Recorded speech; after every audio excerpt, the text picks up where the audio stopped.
వైదేహి అక్క హారం వైష్ణవి బ్యాగ్ లో ఉందేంటి?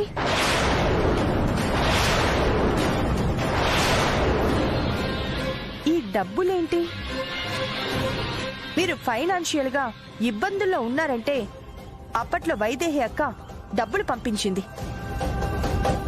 అలాంటిది నీ హ్యాండ్ బ్యాగ్ లో ఇంత డబ్బు ఎలా వచ్చింది వైష్ణవి? అదే నాకు అర్థం కావట్లేదక్క. ఏం అర్థం కావట్లేదు? ఈ హారం నీ బ్యాగులోకి ఎందుకు వచ్చిందో అర్థం కావట్లేదా? లేదా ఈ డబ్బు నీ బ్యాగులో ఎలా ఉందో అర్థం కావట్లేదా? ఏది అర్థం కావడం లేదు. అంత అయోమయంగా ఉంది. నాకు అర్థమైంది.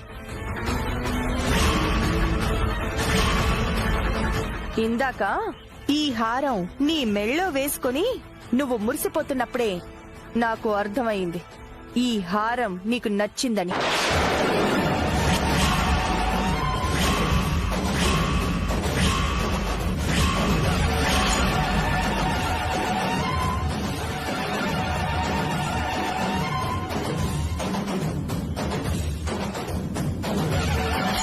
ఏంటి? ఈ హారం వైష్ణవి మెళ్ళ వేసుకుందా? వేసుకుందో లేదో అడగండి అత్తయ్య. చెప్పు, ఈ హారం నువ్వు వేసుకున్నావా? అంటే అత్తయ్య గారు అది వేసుకున్నావా లేదా? వేసుకున్నాను అత్తయ్య గారు.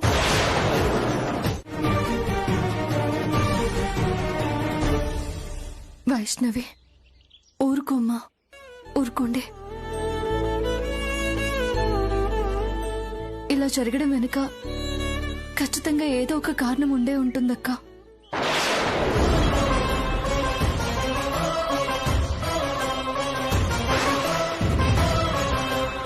అదేంటో నిదానంగా బయటపడుతుంది.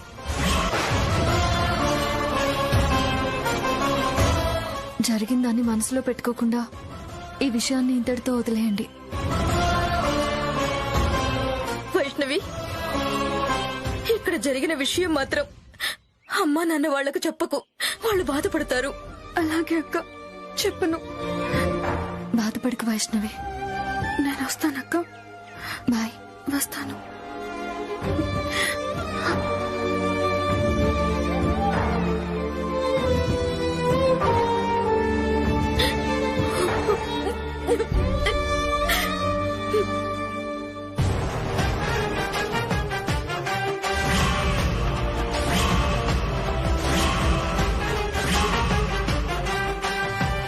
ఏయ్, ఏంటలా చూస్తున్నావు? ఏం లేదక్క, ఏం లేదు.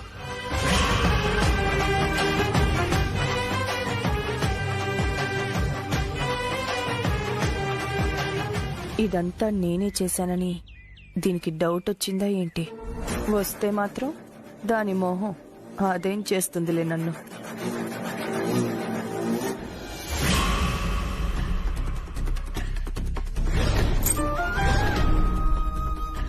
ఏంటి ఇలా జరిగింది? చుట్టం చూపుగా వచ్చిన వైష్ణవికి పాపం ఇంత అవమానం జరిగిందేంటి? వైష్ణవి డబ్బు కోసం వచ్చిందేమోనన్న అనుమానంతో ఐశ్వర్య అక్కే ఇలా చేసుంటుందా? ఇంకెప్పుడు ఇలా రాకుండా ఉండడం కోసమే ఇంత అవమానపరుచుంటుందా? క్షమ, మన అర్జెంట్ గా మీ ఊరెళ్ళాలి, పద. మా ఊరా? ఎందుకు అఖిల్ బాబు? ఎందుకు ఏంటి అనేది దారిలో చెప్తాను, ముందు పద. అఖిల్ బాబు, అత్తయ్య గారికి ఒక మాట చెప్పి వెళ్దాం. డాడీకి విషయం తెలుసు, డాడీ మమ్మీకి చెప్తారులే, పద. అది కాదు అఖిల్ బాబు. పద శ్యామ. అఖిల్ బాబు, మీ రూపారాణి అసలు సింగరే కాదని నిజాన్ని ప్రపంచానికి తెలిసేలా చేస్తాను.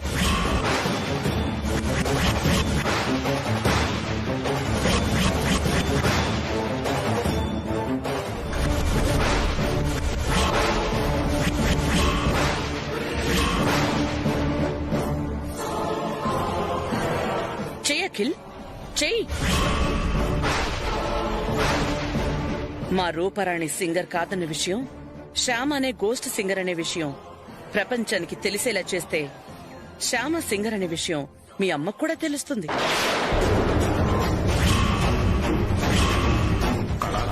జీవితంలోకి వస్తే మీ ప్రాణాలకి ప్రమాదం అని మీ మమ్మీ భయపడుతోంది.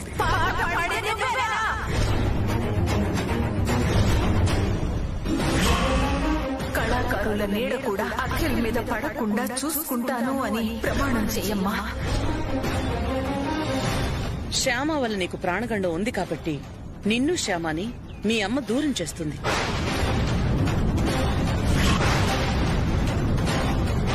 అంటే వెంటనే శ్యామని ఇంట్లోంచి గెంటేస్తుంది.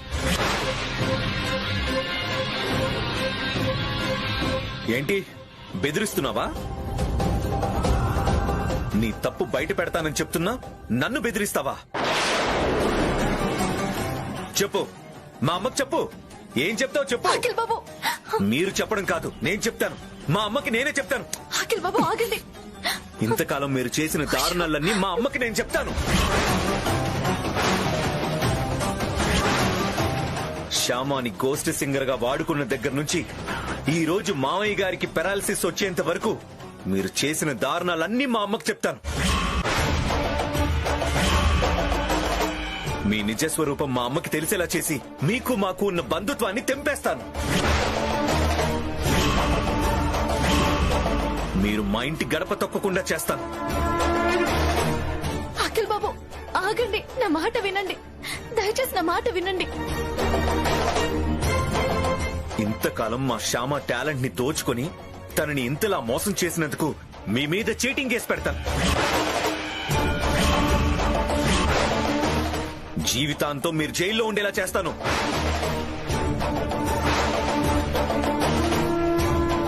ఆనంద గజపతి వర్మ గారి కొడుకులతో పెట్టుకుంటే ఎలా ఉంటుందో మీ ఇద్దరికీ అర్థమయ్యేలా చేస్తాను.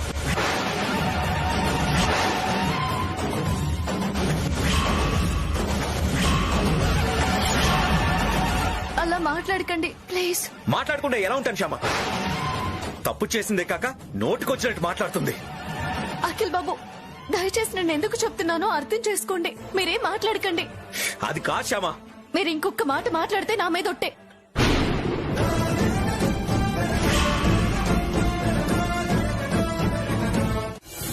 ఏంటి జాతకం పేపర్లు మార్చి మనల్ని అంత మోసం చేసిందా గురువమ్మ? అవును అఖిల్ బాబు, అత్తయ్య గారిని బలంగా నమ్మించడం కోసం, తాతయ్య గారి చేత కూడా గండం ఉందని చెప్పించడం కోసం గురువమ్మ అలా జాతకాలు మార్చేసింది. ఎంతకి తెగించింది ఆ గురువమ్మ? నేను చెప్పాను కదా అఖిల్ బాబు, తను ఎలాంటి మనిషో. తన స్వార్థం కోసం ఎంతకైనా తెగిస్తుంది, ఏమైనా చేస్తుంది. చేస్తాను, ఏదో ఒకటి చేస్తాను. శ్యామ కాపురాన్ని అల్లకల్లోలం చేస్తాను. కానీ ఇప్పుడు కాదు. నీ పెళ్ళైన తర్వాత, నువ్వు అత్తారింటికి వెళ్లిన తర్వాత, ఆదిత్య టోటల్ గా నీ గ్రిప్ లోకి వచ్చిన తర్వాత, ఆ తర్వాత దానికి ఎలా బుద్ధి చెప్పాలో అలా బుద్ధి చెప్తాను. బాగా బుద్ధి చెప్పావు శ్యామ. ఆ గురువమ్మకి బాగా బుద్ధి చెప్పావు. బెదిరింపులు, బ్లాక్ మెయిల్ అలవాటైన గురువమ్మకి అదే పద్ధతిలో బాగా బుద్ధి చెప్పావు. నిజానికి మా అప్పుకి రూపరాణి పెళ్లికి ముడిపెట్టి ఆ పెళ్లి ఆగిపోతుందని భయపెట్టి గురువమ్మని అలా బెదిరించడం నాకిష్టం లేదు. ఇష్టం లేకపోయినా ఇలాంటి వాళ్ళ విషయాల్లో అలా చేయడమే కరెక్ట్ శ్యామ. నువ్వు 100% కరెక్ట్ గా చేశావు. రూపారాణి పెళ్లి జరిగే వరకు ఆ గురువమ్మ నోరెత్తదు. నా పెళ్లి జరిగేలోగా శ్యామ వచ్చి అప్పు తీర్చేస్తే ఇక అది మన మాట వినదు కదా మమ్మీ. ఎలా తీరుస్తుంది? అన్ని లక్షల అప్పు ఎలా తీరుస్తుంది? అంత డబ్బు దానికి ఎవరిస్తారు? నేనిస్తాను శ్యామ. ఆ 25 లక్షలు నేనిస్తాను. తీసుకెళ్లి ఆ గురువమ్మ మొహాన్ కొట్టు. తీసుకోదే. అలా అఖిల్ దగ్గర శ్యామ డబ్బు తీసుకోదు. ఇక గురువమ్మ వల్ల మీకు ఏ ఇబ్బంది ఉండదు. అవునండి, గురువమ్మ పొరపాటును కూడా మీ జోలికి రాదు. అలా ఏర్పాటు చేసింది శ్యామ. మీరు ధైర్యంగా ఉండండి. ఏం ధైర్యమో ఏంటో, ఏదో ఒకటొచ్చి కొంప మీద పడితే ఉన్న ధైర్యం కాస్త ఊడ్చుకుపోతుంది. అలా మాట్లాడుకు శోభా. మనకి ఏ ఇబ్బంది లేకుండా వాళ్ళు మాట్లాడారని చెప్తున్నారు కదా. నువ్వు వెళ్ళి రెస్ట్ తీసుకో. రెస్ట్ తీసుకోక ఇంకా నేను చేసేదేముంది? నా మొహం. అమ్మా శ్యామ, గురువమ్మకి ఏం చెప్పి ఒప్పించావమ్మా? వీలైనంత తొందరలో వాళ్ళ అప్పు తీర్చేస్తానని చెప్పానమ్మా. ఎలా తీరుస్తావమ్మా? అన్ని లక్షల అప్పు ఎలా తీరుస్తావు? కొంపతీసి అల్లుడు గారి వాళ్ళ దగ్గర తీసుకుంటావా? వద్దమ్మా, అలా చెయ్యొద్దు. అల్లుడు గారి దగ్గర తీసుకోవద్దు. లేదండి, మీ అమ్మాయి నా దగ్గర తీసుకోవడం లేదు. మీ పెంపకంలో పెరిగిన పిల్ల కదా, అత్తింటి సొమ్ముతో పుట్టింటి అప్పు తీర్చదు. తనే కష్టపడి సంపాదించి మీ అప్పు తీరుస్తాను అంది. నాన్న, మీరు నా అప్పు గురించి ఆలోచించొద్దు. నిశ్చింతగా ఉండండి. ఏం నిశ్చింతో ఏంటో తల్లి. జీవితంలో మళ్ళీ నేను సన్నాయి వాయిస్తానని కాని, సంపాదిస్తానని కాని, అప్పు తీరుస్తానని కాని నమ్మకం లేదమ్మా. పెళ్ళై అత్తారింట్లో ఉన్న ఆడపిల్లవి నువ్వు కష్టపడి సంపాదించి మా అప్పు తీర్చాల్సిన కర్మ పట్టింది. దయచేసి అలా మాట్లాడకండి నాన్న. మీకు కూతురైనా కొడుకైనా నేనే అనుకోండి. మీ అప్పు తీర్చడం నా బాధ్యత అనుకోండి. ఏంటి, మీ నాన్నగారికి పెరాలసిస్ వచ్చిందా? అవునత్తయ్య గారు. అదేంటి, ఎవరో అప్పుల వాళ్ళు మీ ఇంటి మీదకి వచ్చారని, ఆ విషయం సెటిల్ చేయడానికి మీరు వెళ్లారని మీ మావయ్య గారు చెప్పారు. అఖిల్ నాకు అదే చెప్పాడు వసంత. అంటే డాడీ, యాక్చువల్లీ వెళ్ళింది ఆ అప్పుల మ్యాటర్ సెటిల్ చేయడానికే. మేము వెళ్లేసరికి పాపం అప్పుల వాళ్ళ ప్రెషర్ తట్టుకోలేక మావయ్య గారికి బీపీ పెరిగి మైల్డ్ గా స్ట్రోక్ వచ్చింది.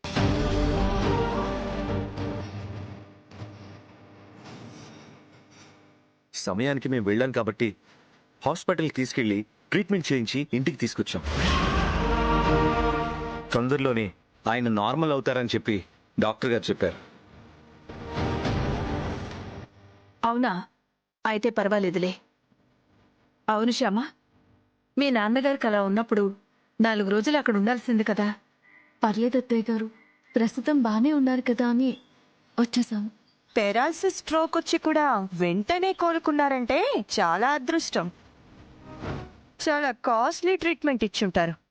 అవునక్క, ఖరీదైన మందులే వాడారు. మరి అంత ఖర్చు మీ వాళ్ళు భరించారా?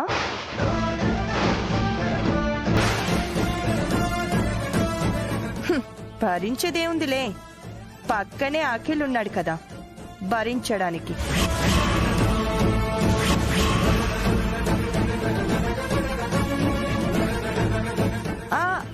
ఐ మీన్, ఆ ఖర్చులు భరించటానికి అఖిల్ ఉన్నాడు కదా అంటున్నాను. భరించాలి కదా ఐశ్వర్య, అల్లుడుగా అది వాడి బాధ్యత కదా. అవునవును, అల్లుడుగా అది అఖిల్ బాధ్యతే. ఎన్ని లక్షలైనా భరించాలి. మనం భరించడానికి ముందుకొచ్చినా కూడా శ్యామ వాళ్ళు ఆ భారాన్ని మన నెత్తిన వేసే రకాలు కాదులే వదినా. ఆత్మాభిమానం గలవాళ్ళు ఎవరి సొమ్మును తేరగా తీసుకోరు, అప్పుగానే తీసుకుంటారు. ఎలాగో అలా కష్టపడి ఆ అప్పుని తీరుస్తారు. అది శ్యామ మనస్తత్వం.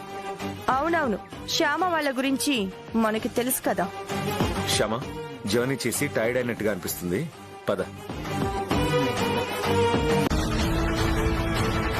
పాట లేకుండా మన ఇంట్లో ఏ కార్యక్రమం జరిగేది కాదు కదా. ఇప్పుడు తనకి హెల్త్ అప్సెట్ అవడం వల్ల రూపారాణి పాటలు పాడలేకపోతుంది. అందుకే ఇంకెవరన్నా పాటలు పాడేవాళ్ళు ఉన్నారేమో అని ఆలోచించు అని నేను శ్యామకు చెప్పాను.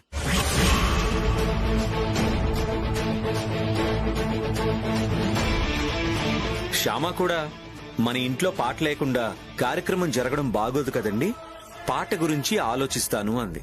ఓ అంతేనా? అంతే మమ్మీ.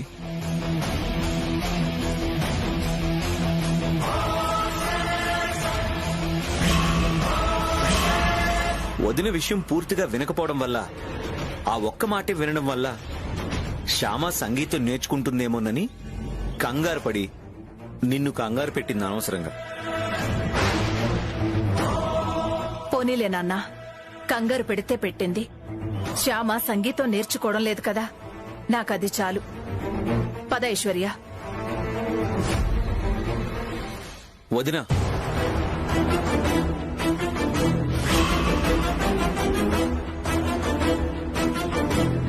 ఇక ముందు ఏ విషయమైనా పూర్తిగా తెలుసుకోకుండా మమ్మీకి చెప్పొద్దు. చెప్తే ఇలాగే కంగారు పడుతుంది.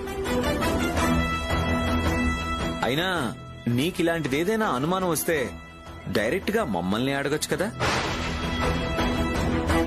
మమ్మీకి చెప్పి మమ్మీని తీసుకురావడం ఎందుకు? మమ్మీని కంగారు పెట్టడం ఎందుకు? అలాగే అఖిల్, ఇక నుంచి అత్తయ్యని కంగారు పెట్టను.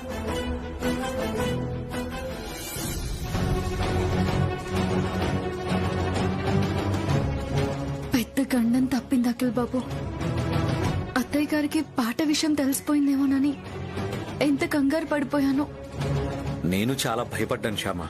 ఇక ముందు మనం పాట గురించి మాట్లాడుకునేటప్పుడు ఎవరు చెవినా పడకుండా జాగ్రత్త పడాలి. అవును అఖిల్ బాబు. నీతో ఒక ముఖ్యమైన విషయం మాట్లాడాలి, అలా రా.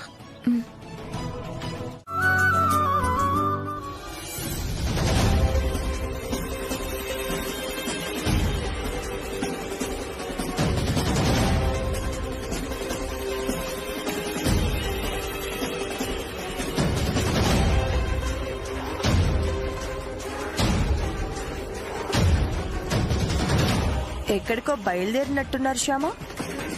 అవునక్క. ఎక్కడికో? బయటికి వెళ్లే వాళ్ళని ఎక్కడికి అని అడగకూడదంటారు కదక్క. అలా అడిగితే వెళ్లే పని కాదు అని కొందరి నమ్మకం. కరెక్ట్ గా చెప్పావు శ్యామ. కొందరికి అలాంటి సెంటిమెంట్లుంటాయి. కాబట్టే బయటికి వెళ్లేటప్పుడు ఎక్కడికి అని అడగకూడదు. నన్ను ఆశీర్వదించండి అత్తయ్య.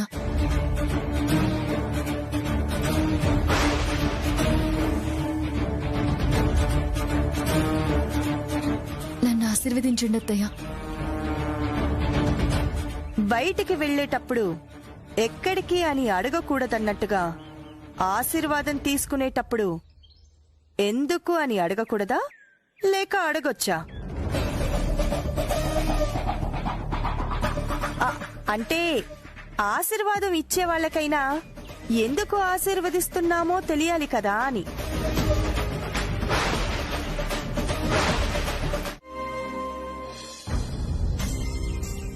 Excuse me. Yes, program incharge Soujanya గారు ఇక్కడ. మేడం అక్కడున్నారు. Oh, thank you. ఓ 10 నిమిషాల్లో మన చైర్మన్ గారు అనంతశయనం గారు వచ్చేస్తారు. ఆయన వచ్చేసరికి అంతా రెడీగా ఉండాలి, లేకపోతే ఆయనకి చాలా కోపం వచ్చేస్తుంది. అలాగే మేడం.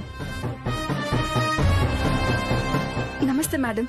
హాయ్ గీతిక, వచ్చేసావా? పద, మా స్టేషన్ డైరెక్టర్ ని పరిచయం చేస్తాను. Okay ma'am.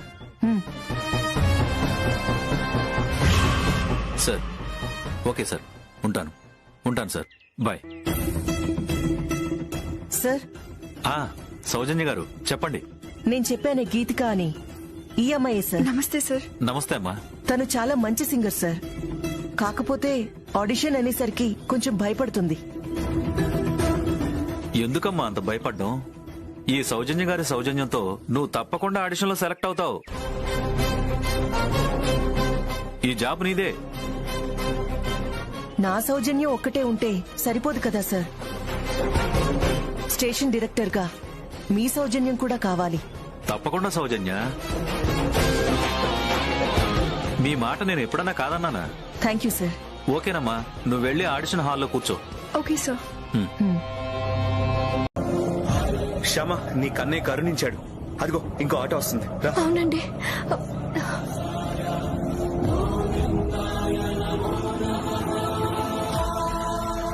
ఎక్కడికి వెళ్ళాలి సార్? బ్లూ ఎఫ్ఎం స్టేషన్కి వెళ్ళాలి. ఓకే సార్, ఎక్కండి. శ్యామ ఎక్కు. శ్యామ, నాకు ఆఫీస్ లో పనుంది. కార్ రిపేర్ చేయించుకుని నేను ఆఫీస్కి వెళ్తాను. ఆడిషన్ అయ్యాక నువ్వు నాకు కాల్ చేయి. అలాగే అఖిల్ బాబు. తొందరగా ఎక్కు. Bye Shyama, all the best. Thank you Akhil బాబు.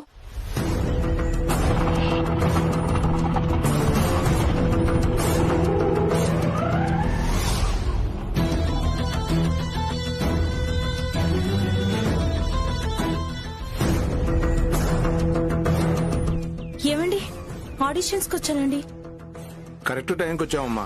ఇంకొక క్షణం ఆలస్యమైనా లోపలికి ఎంట్రన్స్ లేదు. వెళ్ళి త్వరగా వెళ్ళు. ఓకే అండి, థ్యాంక్ యూ.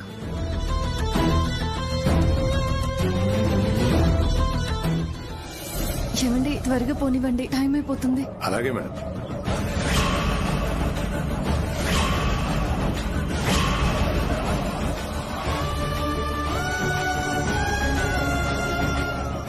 ఏమండి, ఇక్కడే ఆపండి. Okay madam.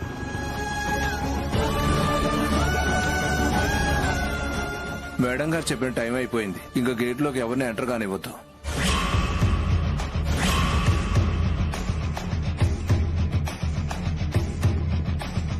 ఎవరు కావాలమ్మా? ఆడిషన్ కి వచ్చానండి. టైం అయిపోయింది కదమ్మా. ఇంత లేటుగా వస్తే ఎలా? సారీ అండి, ఒక 5 నిమిషాలు లేట్ అయింది. 5 నిమిషాలు కాదమ్మా, 1 నిమిషం లేటుగా వచ్చినా లోపలికి రానివ్వద్దని మా మేడం చెప్పారు.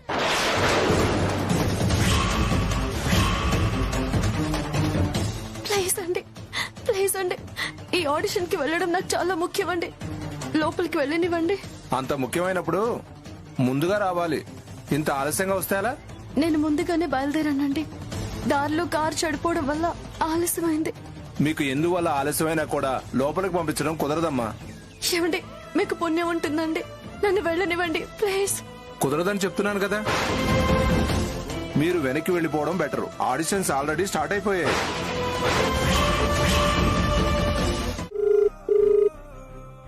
అయ్యో, నాన్న ఫోన్ చేస్తున్నారంటే ఒంట్లో ఏమన్నా బాగాలేదా?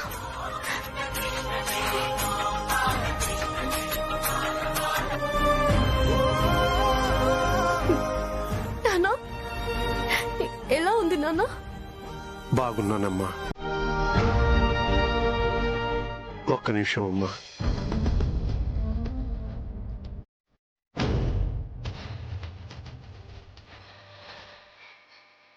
పరిస్థితి కొంచెం మెరుగైంది తల్లి. తొందరలోనే కోలుకుంటానమ్మా. ఇప్పుడు నా గురించి దిగులుగా లేదమ్మా, నీ గురించి చాలా దిగులుగా ఉంది. నా గురించా? దేనికి నాన్న? అన్ని లక్షల అప్పు తీరుస్తానని గురువమ్మకి మాటిచ్చి వెళ్ళా. ఎలా తీరుస్తావమ్మా? దాని గురించి నువ్వేం దిగులు పడకు నాన్న. మీ అల్లుడు గారు నాకు మంచి ఉద్యోగం చూస్తున్నారు. ఆ ఉద్యోగం వస్తే గురువమ్మ అప్పు తీర్చడం పెద్ద కష్టమేం కాదు. కూతురువైనా పెళ్ళై అత్తారింటికి వెళ్ళినా కూడా నేనెత్తిన ఎంత భారం పెడుతున్నావు? ఇది భారం కాదు నాన్న, నా బాధ్యత. నా గురించి మీరేం బాధపడకండి. నువ్వు జాగ్రత్తగా ఉండు. ఉంటాను. అలాగేనమ్మా.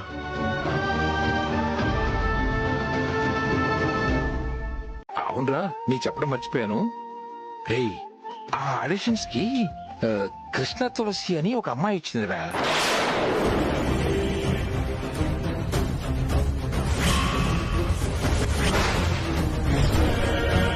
ఈ కృష్ణ తులసి ఏంటి?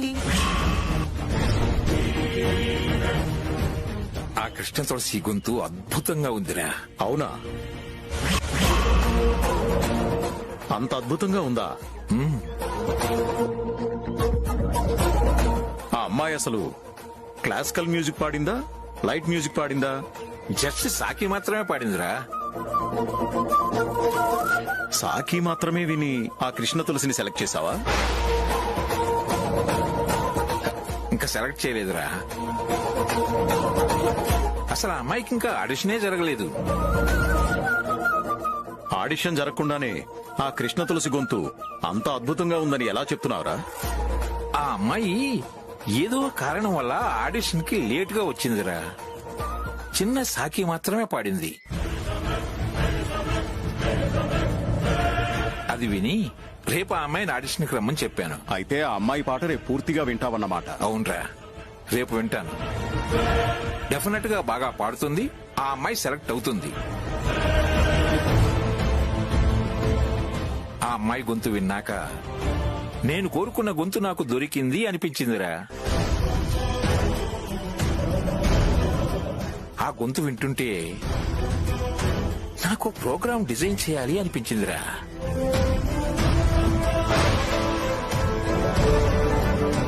ఆ ప్రోగ్రాం కి కృష్ణ తులసి అని ఆ అమ్మాయి పేరే పెడదాం అనిపించిందిరా.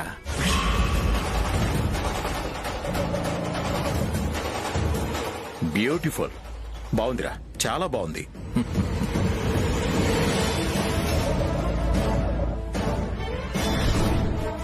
కృష్ణ తులసినా?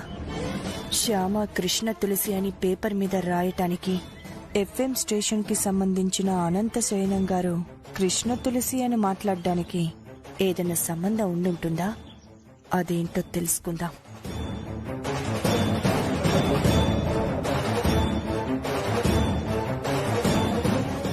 నమస్తే అంకుల్. నమస్తే అమ్మా. బాగున్నారా? బాగున్నాను. ఏదో కృష్ణ తులసి అంటున్నారు, ఏంటంకుల్ అది? ఓ అదే, అది మా ఎఫ్ఎం లో రాబోయే ప్రోగ్రామ్ కు సంబంధించిన పేరమ్మా. ప్రోగ్రామ్ కి సంబంధించిన పేరా? నేను శ్యామకి సంబంధించిందేమో అనుకున్నాను. సరే ఓకేరా, స్టేషన్ డైరెక్టర్స్ తో నాకు మీటింగ్ ఉంది, మరి నేను బయలుదేరుతాను. ఇదేరా నాకు నచ్చనిది, అలా వచ్చి ఇలా వెళ్ళిపోతానంటావు. మార్నింగ్ బ్యాండ్ లాంచ్ అయ్యేంత వరకు ఇక్కడే ఉంటాను కదరా, మళ్ళీ వస్తానులే. అలా అన్నావు, బాగుంది. ఓకేరా, సరేనమ్మా. మంచిదన్నయ్య గారు. అలాగే అంకుల్. ఏంటబ్బా శ్యామ ఇంకా రాలేదు. ఫోన్ చేద్దామంటే నా ఫోన్ స్విచ్ ఆఫ్ అయిపోయింది. నిన్న ఆడిషన్ టైంకి వెళ్లకుండా మిస్ అయింది. ఇవాళన్నా పంక్చువాలిటీ ఉండాలి కదా. మీరు డయల్ చేసిన నంబరు స్విచ్ ఆఫ్ చేయబడినది.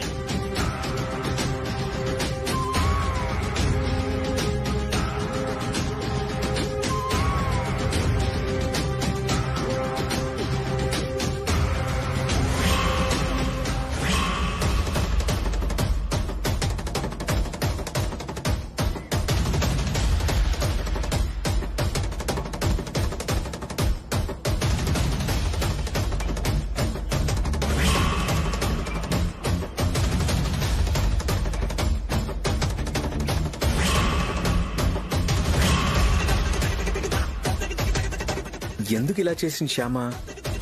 ఇంతకంటే ముఖ్యమైన పని ఏముండుంటుంది ఇంట్లో? అయ్యో, టైం అయిపోతుంది. అక్కడ ఆడిషన్స్ మొదలైపోయి ఉంటాయి. నెక్స్ట్ కృష్ణ తులసి.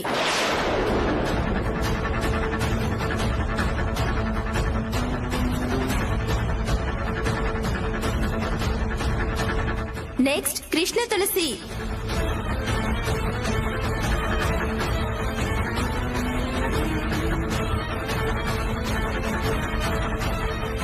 కృష్ణ తులసి అంటే నిన్న ఆడిషన్స్ అయిపోయాక వచ్చి సాకి పాడిన అమ్మాయి కదా? అవును సార్. కృష్ణ తులసి.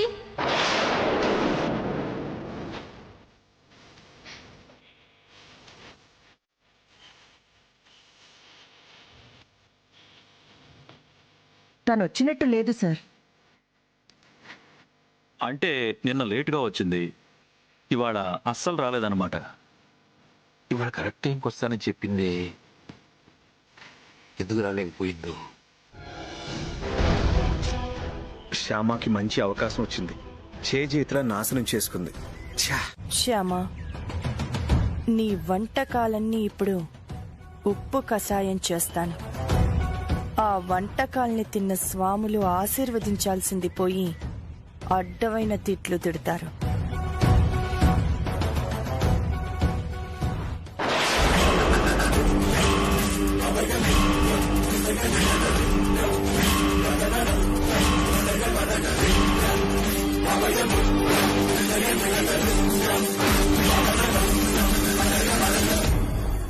ఏంటి ఉప్పు కలుపుతున్నావు?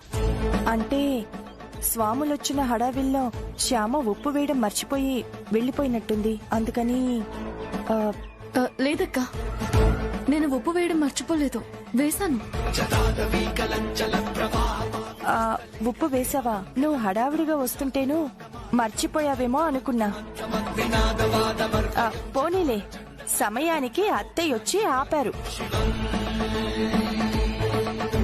లేకపోతే ఉప్పు కషాయమైపోయి